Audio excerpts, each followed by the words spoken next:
myself, I've been involved in research in autism for the last 15 years. And the Great Plains Laboratory has probably done more testing on individuals with autism than any other lab on Earth. We've done tested more than 100,000 children and adults on the autistic spectrum throughout the entire world. So we have now a good knowledge of those kinds of things that are important in helping individuals with autism. And one of the most exciting is the one I'm going to be talking about today, which is the role of cholesterol deficiency and in autism. And you know, there are so many negative things said about cholesterol that a lot of people think cholesterol is very close to cyanide as far as its nutritional need, but it's got a bum rap. I mean, if you don't have cholesterol, you can't function. So too much cholesterol is bad, but on the other hand, too little is also bad. And there's many things like that in life. Too much sugar is bad, too little sugar. If you have hypoglycemia, you get faint, your brain doesn't function. So the same thing is true. For your brain to function, it has to have the right amount of cholesterol. And I want to talk about some very exciting research in this field.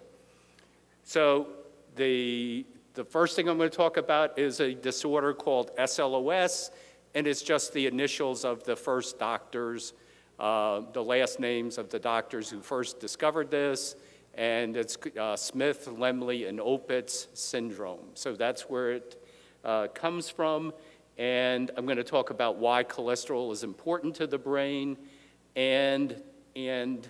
so cholesterol deficiency plays a role in this genetic disorder, and most of these kids with SLOS have autism as well.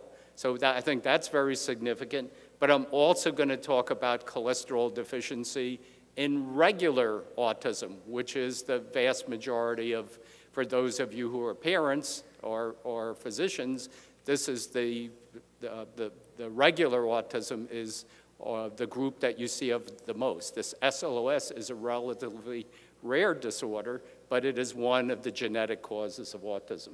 I'm going to talk about why cholesterol is important at all ages and how cholesterol works with other neurotransmitters and hormones to make them work right. And two of these that are very important is serotonin, which is the feel-good neurotransmitter. If you don't have adequate cholesterol, the serotonin system doesn't work. And the second one is oxytocin. The oxytocin is the hormone that's produced that makes the mother bond with the child, and it also is involved in social interactions. As a matter of fact, there's some of those people out there now saying you can spray these around, and I think on the Boston Legal television program, the guy sprayed it on his girlfriend so she would like him better, so, and then she was going to sue him and so forth. So, but in any case, the cholesterol is essential for oxytocin, the social molecule, to function right. So those are two of the big things that you need to remember of why cholesterol is important. So I'm going to start out with the way that this information was found historically, and historically it was found in this disorder called SLOS. And they found that some of the children actually had zero cholesterol. If you believed all these TV commercials that you see, you would think this is wonderful. This people would be, person with zero cholesterol, but it would be very healthy, and exact opposite. The person was extremely retarded. They had malformed heart, malformed eyes, malformed legs. So the individual was extremely impaired. So cholesterol is an essential element. You can survive, but just barely without cholesterol. And as a matter of fact, more than likely, this individual with zero died early on.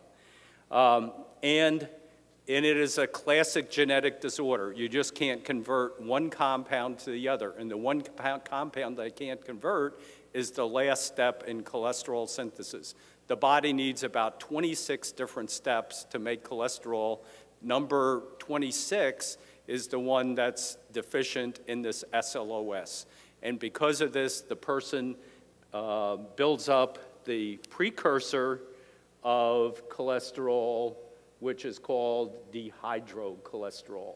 So if the individual has this disease, this thing will be high and the cholesterol will be low, perhaps even in some cases 0. We've seen some kids with autism who had extremely low values, who did not have SLOS, just typical autism had values as low as 30, which is an extremely low value. In a study of children who have this SLOS, 75% were on the autistic spectrum. The thing that is different is they have physical abnormalities generally. So about 98% have the second and third toes are joined together. So that's not something that the typical child with autism has. But they have many other problems that are common in some children with autism, like lack of speech, severe behavioral abnormality, frequent temper tantrums, hyperactivity, violent outbursts, destruction of property, self-mutilation, self-hurtful behaviors. A thing that is unique is that they have ultraviolet light sensitivity. That's something that most children with autism don't have. And the reason is because this dehydrocholesterol absorbs the ultraviolet light. And so it's like the opposite of a sunscreen. It is a sun intensifier. So some of them have very severe skin lesions if they're out in the sun. These are two children, two brothers who have the SLOS. And the thing that is unique, they have the shortened nose, like the pug nose. And they have this fold around the eye, which is the technical term is epicanthal fold, and their chin is elongated rather than being square. Those are physical characteristics. The thing that's most unique is the Y-shaped toe. So the second and third toe, instead of being separated, are fused together. What was really unusual about this, when my secretary was making some slides for this, I heard her screaming in the next room, what's going on? That's my toe. And so it ended up that my secretary had the kind of toe that's characteristic of SLOS, and it was always very hurtful for her because she would be invited to sleepover parties, and one of the things the little girls did is they had toe socks. But there weren't any toe socks that fit her toes because they were all based on 5 toes, not 4 toes. And so her grandmother made her some special socks that were to fit her unusual toes, and that made her very happy. So even though virtually all people with SLOS have this toe, there are people who have these toes but don't have SLOS. What I suspect, though, is that I'll bet if you look into biochemistry, that probably she has something similar, but even though it's not exactly the same, it's somewhat similar to SLOS. The thing that's unusual is that there's a